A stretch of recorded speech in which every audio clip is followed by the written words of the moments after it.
Morris, Illinois, farmer Russ Higgins' ancestors settled a wide expanse of land south of Morris, Illinois, in 1858.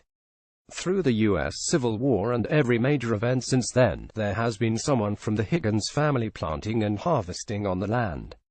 Since the first plow churned up the fertile soil here nearly 160 years ago, one crop that always had a place among the fields was wheat.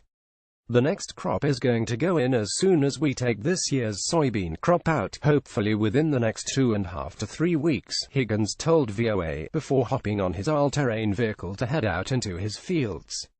As he makes his way beyond large rolls of hay and towering corn stalks that are just about ready to harvest, the one thing that is noticeably absent is the wheat.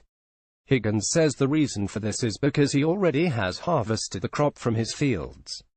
It's now out of season for the harvest and just ahead of the time to plant the new crop for the winter.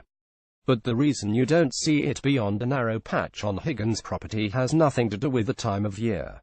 When you think about what a farmer actually grows, it's driven by demand, and that demand also is by the prices that they can receive, said Higgins, who says that demand is not for wheat. I've watched Illinois over the last 20 years really concentrate on corn and soybean, he noted. What is true for Illinois is also true for Higgins, who now dedicates only a small part of his farm for wheat, which this year provided a modest return on his investment. We averaged about 83 bushels this year, he said. Truth be told, it's probably going to be better than corn or soybeans. Bet we're not. Higgins says the climate in northern Illinois is not ideal for large-scale growth of wheat, and since there's less farmers producing it, it's a cost-prohibitive cash crop. There's not a readily available market year-round. We have a chance to market wheat within a 3-week window once we harvest the crop.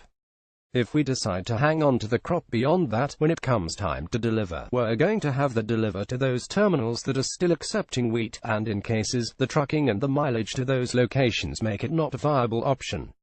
American farmers are on track to plant the fewest acres of wheat since the U.S. Agriculture Department began keeping records in 1919. Executive Director of the Illinois Wheat Association, Jim Fraley, says a major factor for wheat's demise in the U.S. is global competition. It's grown in countries that are really underdeveloped but still growing good wheat crops to help feed themselves, Fraley told VOA from the 2017 Farm Progress Show in Decatur, Illinois. So the U.S. has entered into the field of play with many different countries. Countries like France, Russia, Germany, countries that can't grow corn very well, but they have the climate to be able to grow wheat. Even Canada is a great country to produce oat wheat. Fraley also points to another factor, the eating habits and dieting fads of consumers. There's a big gluten-free craze, and that's probably hurt wheat consumption a little bit, he explained. The thing is, we have to pretty much use our wheat domestically. We want to use it locally, and anything else we are trying to sell to other countries. That's where we're running into this world market that's very competitive, and that's why prices are feeling some pressure right now. Here in the U.S., Fraley says past experience with growing wheat also is influencing a farmer's future decisions about what to plant. A lot of them still remember the wheat of 10 and 20 years ago, where test weight was poor, quality was poor, and it just never paid, Fraley explained. But the varieties today, and the management techniques we can use in regard to fungicide application and disease management have really improved in the last few years, and it's making wheat viable and profitable to grow here in Illinois again.